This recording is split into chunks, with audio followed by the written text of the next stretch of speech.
Assalamualaikum viewer. Sekarang ni kita menuju ke kedai nasi air dingin Pasir Tumbuk. Menuju ke kedai nasi air dingin Pasir Tumbuk. Dan perjalanan ini amat baik, cuaca pun amat baik. Dia kata redup-redup, mendung-mendung, berani-berani. Tak panas tak panas tu sangatlah. Dia panas-panas, redup-redup gitu. Yang mana ingin dapatkan kuih odi yang pastinya tersedak di Kelantan, korang boleh dapatkan di kedai area Pasir Tumbuk. Kedai area Pasir Tumbuk ada satu tempat tu je. Nanti odi tunjuk gambar dia alik mana. Kalau kita menghala ke Kota Baru, kedai dia alik kanan. Kalau menghala ke naik ke Pasir Putih, menghala ke belah kiri. Situ pelbagai menu ada, pelbagai kuih ada, pelbagai nasi ada. Ayam ikan, kepala ikan, nasi kabut, nasi lemak, kuih-kuih termasuk kuih odi, akok, kasih je bukan. Terpaling sedap, terpaling lembut, terpaling lemak, terpaling laku lari sekali. Ya, sila support sahabat.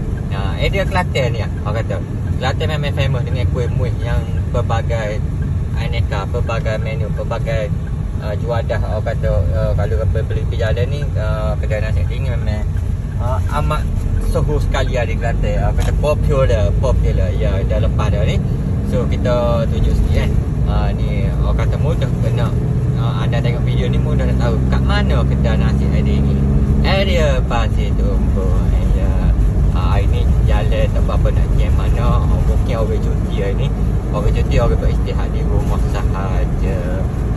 Siapa-siapa sikit bisnes Audi buat. Yang mana ingin mewangi bersama Audi punya wangian yang menepati cita rasa pengguna, yang pastinya memukau para pengguna, yang wangiannya betul-betul power, betul-betul piau, betul-betul melekat di baju anda melebihi 3-4 hari. Wangian Audi punya adalah wangian yang betul-betul wangian origin. Okey, kita dalam bukan 2 minit lagi nak sampai dah. Nak sampai dah.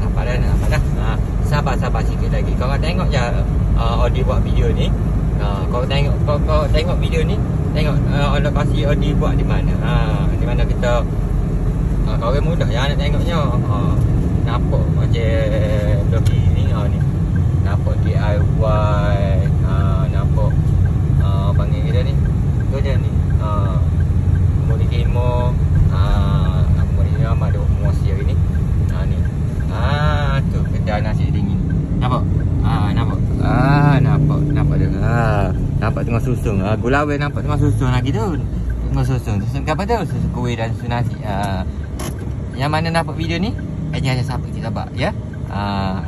Dua orang hijau tengah susung nasi dia, kuih dia, bau sapa kali tu. Assalamualaikum.